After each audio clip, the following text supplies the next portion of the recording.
Price the Lord. യേശുവിലെ ഏറ്റവും സ്നേഹം നിറഞ്ഞ പ്രിയപ്പെട്ട സഹോദരി സഹോദരന്മാരെ, നമ്മളിന്ന് പഠിക്കുകയും ധ്യാനിക്കുകയും ചെയ്യുന്ന തിരുവചനം മാർക്കോസ് എഴുതിയ വിശുദ്ധ സുവിശേഷം 1-ാം അധ്യായം 14-15 വാക്യങ്ങളാണ്. യോഹന്നാൻ ബന്ധനസ്ഥനായപ്പോൾ യേശു ദൈവത്തിന്റെ സുവിശേഷം പ്രസംഗിച്ചുകൊണ്ട് ഗലീലിലേക്ക് വന്നു. അവൻ പറഞ്ഞു, സമയം പൂർത്തിയായി, ദൈവരാജ്യം സമീപിച്ചിരിക്കുന്നു. അനുദപിച്ച് സുവിശേഷത്തിൽ വിശ്വസിക്കുവിൻ. Praise the Lord. ഹല്ലേലൂയ, ഹല്ലേലൂയ.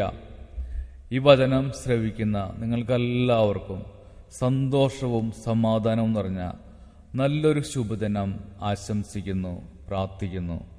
ദൈവം നമ്മെ എല്ലാവരെയും സമൃദ്ധമായി അനുഗ്രഹിക്കട്ടെ.